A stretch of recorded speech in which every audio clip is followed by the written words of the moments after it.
Ndị be anyị keneni m unu. Asị m na ya dịrị anyị na mma. Asị m ka nke onye chiri ya zelu. Dịka o si dị, anyị chimekonu mana na ihe a bụ Eastern News 24 ka anyị si na-ewetara unu ya bụ ozi. Tupu anyị aga n'elu ewetara unu ya bụ ife anyị ji maka ya wee bịa n'iru akwụkwọ. O nwere ofe ajụjụ m chọrọ ịjụ. Ofe ajụjụ a bụrụ maka gịnị? Maka nwanne anyị nwoke bụ Nnamdi Kanu, bụ onye nke eji ihe a na-eme ya 3 years now. O nwere na-ekwu okwu, o nwere ife ndị South East leaders na-eme ka ọ bụrụ na nwanne fapụta n'ụlọ mkpọrọ bụ DSS. Then o nwere afọ ajụ nchọrọ ịjụ. The same thing Maazị Nnamdi Kanu na-azọ, the same thing ka Sunday Igboho na-azọ. Akwa the same thing ka ọ na-azọ. Meti ala akwa the same thing. Mara nwoke esi n'aba a na-ekwu okwu anọgidesi jụọ ka ya mara ife na-eme. Maazị Nnamdi Kanu nọ na mkpọrọ for almost about 3 years, and the whole Eastern region, the leaders, onye ọbụla onwere ihe onye ọbụla na-agba mbọ gbasịta maka ya bụ ife. Maka na Maazị Nnamdi Kanu si na ọ chọrọ megide ọ na-emegide ụmụ Igbo, na ọ chọrọ ka Igbo dị mma, na ọ chọrọ ka enwe justice, fairness and equity. Tọsị ya bụ alụ Maazị Nnamdi Kanu mere. Egegodi na ya bụ ihe anyị ji maka ya wee bịa. Ya bụ ife ndị China kwuo gbasịta maka abalị ibe enyi nne ya and Maazị Nnamdi Kanu release. Jigodi ya bụ ife anyị ka anọchitere azụ. Over to you. The end appears to be in sight regarding the legal woes of the detained leader of the proscribed indigenous people of Biafra, IPOB, Nnamdi Kanu. This time, the senator representing Abia South, Yinaya Abaribe, is optimistic that President Bola Tinubu will release Kanu. Senator Abaribe described President Tinubu as a listening leader, saying the president will do the needful to address the criminal activities in the southeast. He hoped the president will heed the advice of the Attorney General of the Federation and others who have called for the release of the IPOB leader. The senator also vowed to stand as guarantor for the detained Kanu. Now, BKO, Senator Abaribe is optimistic, he's confident, but your thoughts on this? Do you share the same optimism? To an extent, yes. To an extent, yes. And I recall that President Tinubu, during his campaigns in the Southeast, said he was prepared to dialogue with some of the people causing the problems in the Southeast. He said he was prepared to dialogue with the agitators. I still remember that day when he made that promise during one of his campaigns. So I believe that the situation could warrant the president taking that decision. Many people would not want to see the president do that because of what KANU had done in the past, and some of his supporters had deliberately even targeted the president. There's no name that they've not called the president. But the president is a father for everyone, and he's someone who does his best to make friends, cutting across political and even ethnic divides. So I won't be surprised if the president feels that, well, at this point, KANU is remorseful enough to be allowed to go. You see, the case is in court, no doubt about it, but we know that political solutions are sometimes, or most times, even better than trying to resolve issues through the courts. And I've given examples in the past. The Encounter Freedom Party and supporters of Encounter Freedom Party in South Africa and supporters of ANC, they were killing themselves. What was then known as black-on-black violence. You see somebody being slaughtered in public. Once they grab their adversary, Okay. they will then begin to slaughter the person. In the end, they came to a round table, and a power-sharing module was instituted, Okay. whereby Buthelezi became a vice president. And the killing stopped instantly. Instantly. We are students of history. We know that big issues are often resolved through a round table. Even Ukraine and Russia that are involved in a senseless war, they can bring them together to achieve peace. How many people believe that Israel and Egypt could ever even have diplomatic relations? In those days when the Arabs and the Israelis were always fighting, Egypt was the major country in the Arab world that Israel had to contend with militarily. You know? And Israel even seized some, Israel had to give up land that is seized from Egypt. Are you talking about the Yom Kippur War? No, the Yom Kippur War is different. It's different, okay. It's just one of the many wars. One of the many. Yes. Okay. The Six-Day War. What I'm saying is, over time, Egypt, remember Gamal Abdel Nasser, the Egyptian leader, he was a hero in the whole of the Arab world because of the way he confronted Israel. So I'm saying that at the end of the day, if they told you that Israel and Egypt could ever make peace, you would argue. But today, they made peace. And Israel had to give up land that it had seized from Egypt. Interestingly, the piece of land that is seized even had what was it called? Had hydrocarbon had oil deposits. Okay, oil deposits, okay. Yes. So for them to have given that up in exchange for peace, that's to tell you that no sacrifice is too big to make for peace. Nnamdi Kanu, in the last 1 year, has changed. Yeah, looking at some of the things he said. Yeah. Yes, and he agreed before the death of the late Ifeanyi Uba. Okay. They went to see him. Ifeanyi Uba, Eze Chukwuemeka Eri, and Senator Abaribe, they went to see him in detention. And he agreed with them that from now on, no more sit-at-home. He even wrote it in his own hand. Yes, he did. So that people won't say, oh, he made a pronouncement that they didn't hear. Huh? Today, no more sit-at-home. But cultists and other outlaws who had hijacked the whole struggle, they are still enforcing The sit-at-home. The Simon EKPA'S of this world, they are still enforcing. Because what you're saying is the release of Nnamdi Kanu can bring stability to the Southeast. Does he still have that capital? I think so, because you see, the point is, those who are causing problems, they are saying they are doing it because of him. If we now release him, would they still be doing sit-at-home, for example? On what basis would we? So there will be no reason for this. Yes, because the whole thing was anchored on his incarceration.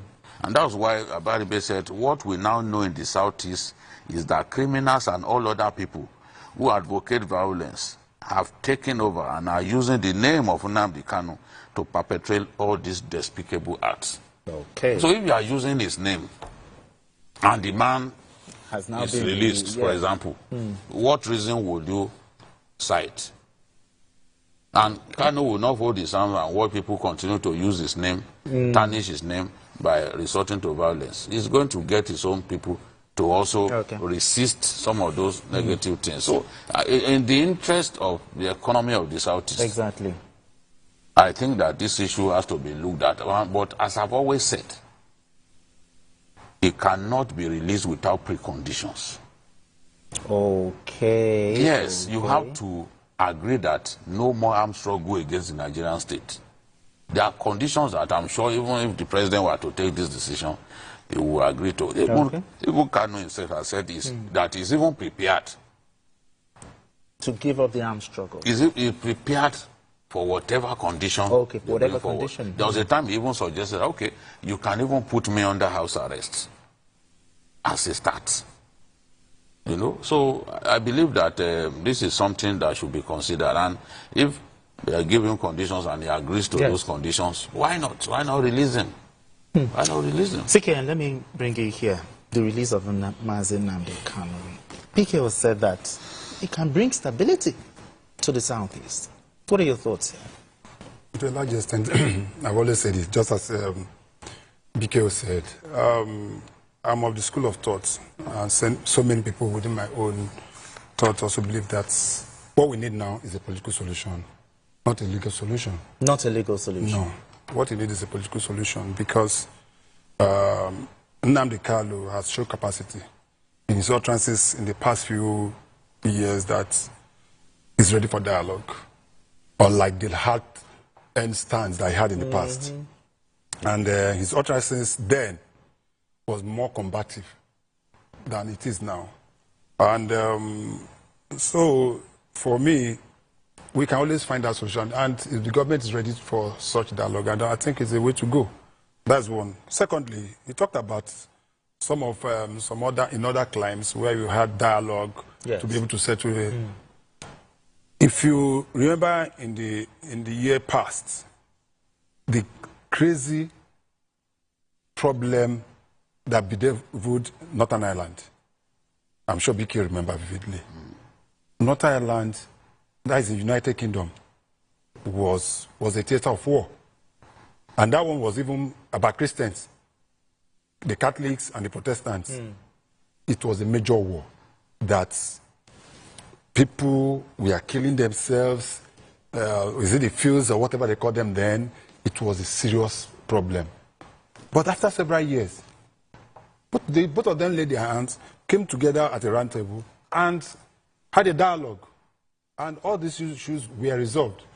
And in the past, you also look at it from the point that Bianca Ojukwu, who is the current Minister of State, Foreign Affairs, if you listen to what she said when she was appointed, she said that it is her wish and belief that President Bola Ahmed Tinubu will do everything possible to be able to make sure that she will do everything possible to convince the president for Nnamdi. I am from the Southeast. I know what we have suffered in the past few years over this issue. And this issue of unknown gunmen that are practically taking over the whole of the Southeast. The economy of the Southeast is totally on its knees. Exactly. Now, totally. On a Monday. Southeast, irrespective of whatever it is an economic hub for Nigeria. If you know the level of business that goes on in Aba, in Onitsha, Ninewi, these three places, it goes into billions.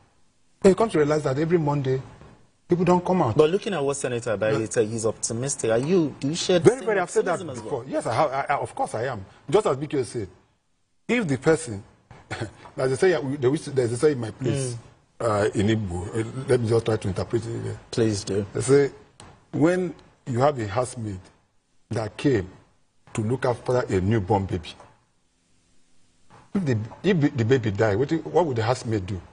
She will go. And that is exactly what you're saying. To a large extent, most of these people that are perpetrating evil in the Southeast, under the name of Nnamdi Kanu, Nnamdi Kanu has come out to denounce that there's nothing like it at home. Yeah. He came out, and he even wrote it. He said there's nothing like it at home. That people, it started by when he was picked. What they said was that anytime you'll be taken to court, that there should be a state at home. But later they just stopped that. But you now realize that since the Finnish government have picked up Simon Ekpa, the level of insecurity in the Southeast has gone down drastically. I'm telling you that for free. People are going about their businesses on Mondays now. I'm not saying totally. Yes. But when you go to a state like Enugu State, you don't even believe there's a Monday. If you go to a state like Enugu State, it's the governor of Enugu State. That's what I'm going to. The governor of Enugu State What the young man is doing within the past 2 years that he has been there is unbelievable. So you see a high level of stability. The guy in the Ebonyi state also, to a large extent, where we're having skirmishes is always Adia, Imo, and but most, especially Anambra. Anambra has now become the epic center of unknown gunmen. The rate at which people are being killed in Anambra state, and I continue to wonder what Governor Charles Soludo is doing. Just a few days ago, about 7 people were killed that went for burial ceremony. And it has been that consistently. The Ihiala Aziz within the Anambra state have become a no-go area. So I believe that, one, it's as much as we are propagating that Nnamdi Kanu should be, the leaders of thought in the southeast also should come together. Both the governors and leaders of thought also should come together and practically meet the president now and give him those. It goes beyond just Senator Baribe. Why I say it goes beyond Senator Baribe? What Senator Baribe was the one that got Nnamdi bail. He's stood as a guarantor. It's 100 million naira. Now he's willing to do it again. I'm just saying that it's got to a point that when Nnamdi escaped, Senator Abaribe was picked up. And they insisted that he must get Nnamdi. And he now said that he came out and said, no, that it is no longer a guarantor to Nnamdi Kanu. That's what he said. When Nnamdi, but I believe now that he says he's willing, it's not just only him. Every leader of thought, there's a particular man, I think it's Chief BKO, that senior elder statesman in Igbo land has died. No. Mbazulike.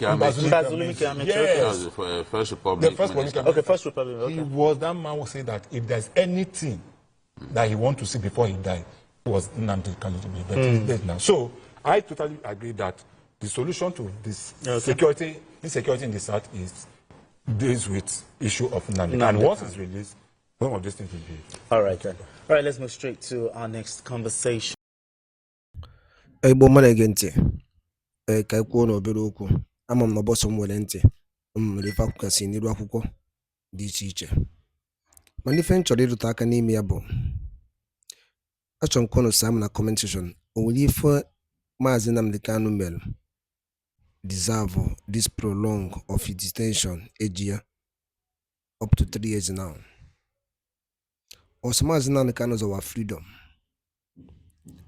Open na Nigerian government tọrọ ntị na mee ife Maazị Nnamdi Kanu kwuru gwara fasi mee uche na ife ya abala mụ abala ụmụ m bara onye ọbụla bụ nwa afọ Igbo ulu mana anyị nchanye na-egba nkịtị na ọ bụrụ nwanne anyị maka eburu ozu onye ọzọ ọ dị ka ebu nkwụ ọ na-ewute na anyị ncha niile gbara nkịtị na ejidego Simon Ekpa anyị na-anụzi ọgwụ n'ime ụwa anyị a na-achị ọchị na ndị na-azọ freedom fewọrọ mmụọ nchịkọta gosi bụ ka ife ya abụọ na-eme ọ bụrụ mmegide wee nye owe ka ọ dị na ndị Igbo ji wee bili gbara nkịtị nwanne fa anọ na mkpọrọ for going to 3 years ebe ọ na-seek for justice, equity and fairness ebe ụmụ anyị nọ na the future of our born children. Ọ gwara aka hom n'ọnụ ka lapụ nkwunu kwuo ifu nche n'ụdị nke unu gbasịta maka ebe ife